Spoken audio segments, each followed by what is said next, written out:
బంగ్లాదేశ్ అల్లకల్లోలంగా మారిపోయింది. క్షేత్రస్థాయిలో పరిస్థితులు నివురుగప్పిన నిప్పులాగా ఉన్నాయి. మైనారిటీలే టార్గెట్గా అల్లరి మూకలు రెచ్చిపోతున్నాయి. సరైన నాయకత్వం లేకపోతే, సరైన మార్గంలో నడిపించే రాజు లేకపోతే ఏం జరుగుతుందో కళ్లకు కట్టినట్టు చూపిస్తున్నారు. దీంతో భారతీయులు భగ్గుమంటున్నారు. ఢిల్లీలో ఉన్న బంగ్లా ఎంబసీ వద్ద చేపట్టిన నిరసనలు యూనస్ సర్కార్ వెన్నులో వణుకు పుట్టిస్తున్నాయి.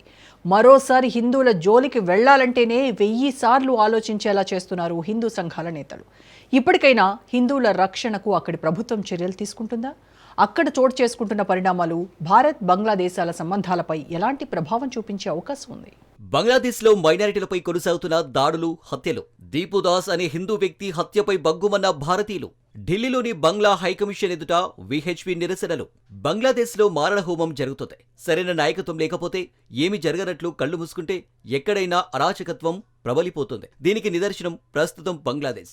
నోబెల్ బహుమతి గ్రహీత మహమ్మద్ యూనస్ తాత్కాలిక ప్రభుత్వ ప్రధాన సలహాదారుడుగా ఉన్నారు. ఆయన్ను అధ్యక్షుడు మొహమ్మద్ షహాబుద్దీన్ నియమించారు. షేక్ హసీనా ప్రభుత్వం కూలిపోయిన తర్వాత యూనస్ ఆగస్టు 2024లో ప్రమాణ స్వీకారం చేసి దేశాన్ని నడిపిస్తున్నారు. దేశం విడిచిన షేక్ హసీనాకు భారతదేశం ఆశ్రయం ఇచ్చింది. ఆవిడను తమకు అప్పచెప్పాలని బంగ్లాదేశ్ ఒత్తిడి తెస్తుంది భారత్ మీద. కానీ భారత్ ఆ ప్రతిపాదనను నిర్ద్వందంగా తోసిపుచ్చింది. దీంతో ఇండియాపై అక్కసు పెంచుకున్నాడు యూనస్. అసలు మహమ్మద్ యూనస్ ప్రజల్లో నుండి వచ్చిన వ్యక్తి కాదు, అమెరికా చేతిలో కీలుబొమ్మ. ఈయన చైనా పర్యటనలో భారతదేశం మీద నోరు పారేసుకున్నారు. ప్రభుత్వ ఉన్నత పదవిలో ఉన్న వ్యక్తినే భారతదేశంలోని ఈశాన్య రాష్ట్రాలను తమ బంగ్లాదేశ్ పరిధిలో చూపిస్తూ ఒక మ్యాప్ను రూపొందించి విడుదల చేశారు. ఇప్పుడు బంగ్లాదేశ్లో అమాయకులపై దాడులు జరుగుతున్నా, హిందువులను చంపుతున్నా ఏమీ పట్టనట్లు కళ్లకు గంతలు కట్టుకుని కూర్చున్నాడు. దీంతో భారతీయులు బగ్గుమంటున్నారు. దేశ రాజధాని ఢిల్లీలోని బంగ్లాదేశ్ హైకమిషన్ కార్యాలయం వద్ద భారీగా నిరసనలు చేపట్టారు హిందూ సంఘాల నేతలు. బంగ్లాలో హిందువులపై జరుగుతున్న దాడులకు నిరసనగా విహెచ్పి కార్యకర్తలు ఆందోళనకు దిగారు. బంగ్లాదేశ్లో హిందువులపై జరిగిన దారుణాలు, దీపు చంద్రదాస్ను హత్య చేయడాన్ని నిరసిస్తూ విశ్వ హిందూ పరిషత్, ఇతర హిందూ సంఘాలు సభ్యులు ఆ దేశ హైకమిషన్ దగ్గర నిరసనకు దిగారు. భారీ సంఖ్యలో హిందూ సంఘాల నేతలు అక్కడికి రావడంతో పరిస్థితి ఉద్రిక్తంగా మారింది. బారికేడ్లు నెట్టుకుని లోపలికి వెళ్లేందుకు యత్నించారు. ఈ క్రమంలో హిందూ సంఘాలు పోలీసులతో వాగ్వాదానికి దిగాయి. ఇరు వర్గాల మధ్య తోపులాట జరిగింది. దాంతో ఆ ప్రాంతంలో ఉద్రిక్తత వాతావరణం నెలకొంది. బంగ్లాదేశ్లో హత్యకు గురైన దీపు చంద్రదాస్ కుటుంబానికి న్యాయం చేయాలని డిమాండ్ చేస్తూ అనేక మంది ప్రదర్శనకారులు బ్యానర్లు, ప్లకార్డులు పట్టుకుని నినాదాలు చేస్తూ కనిపించారు.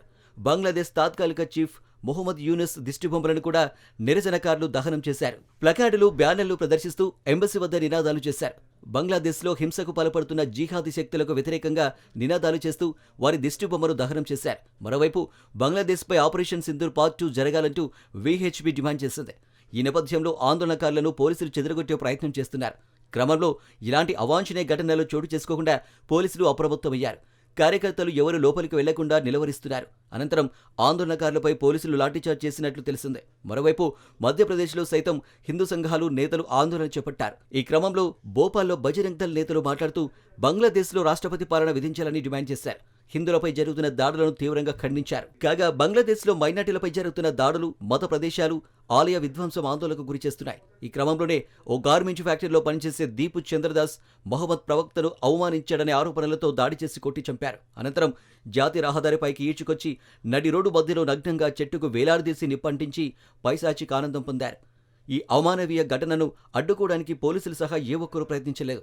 ఈ సంఘటన యావత్ ప్రపంచాన్ని కలిచివేసింది. బంగ్లాలో హిందువులపై జరుగుతున్న దాడులకు ఇది నిదర్శనం. అతడు దైవ దూషణ చేశాడనడానికి ఎటువంటి ఆధారాలు లేవని తర్వాత పోలీసులు ప్రకటించారు. అక్కడ జరుగుతున్న పరిణామాలు, మైనార్టీల భద్రత, దౌత్య ఆందోళన వ్యక్తం చేసిన భారత్ అదే సమయంలో ఢాకా నుంచి వస్తున్న తప్పుతో పట్టించే కథనాలు తిరస్కరించింది. ఈ ఘటనను ప్రపంచ దేశాలు ఖండిస్తున్నాయి.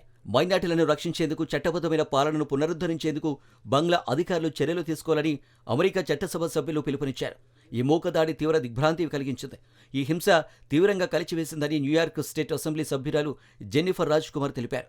చిట్టగాంగ్లోని భారత హైకమిషన్పై దాడి, రాజధాని ఢాకాలో హింసాత్మక నిరసనలు మొబోక్రసీకి నిదర్శనమని బంగ్లాదేశ్ నేషనలిస్ట్ పార్టీ నేత అమీర్ ఖస్రూ మహమ్మద్ అన్నారు. ఈ మొబోక్రసీని నియంత్రించడంలో బంగ్లా తాత్కాలిక సారథి మహమ్మద్ యూనస్ విఫలమయ్యారని విమర్శించారు.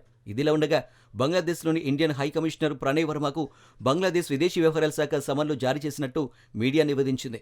గతేడాది రిజర్వేషన్ల వ్యతిరేక ఉద్యమంలో కీలక పాత్ర పోషించిన విద్యార్థి నాయకుడు షరీఫ్ ఉస్మాన్ హాడీ గత వారం జరిగిన కాల్పుల్లో చనిపోయిన తర్వాత బంగ్లాదేశ్లో మళ్లీ హింస ప్రజ్వరిల్లింది. పెద్ద సంఖ్యలో రోడ్లపైకి వచ్చిన ఇస్లామిక్ వేర్పాటువాదులు విధ్వంసానికి పాల్పడ్డారు. భారత హైకమిషన్, కాన్సులేట్స్ సహా హిందూ మైనార్టీలను లక్ష్యంగా చేసుకున్నారు.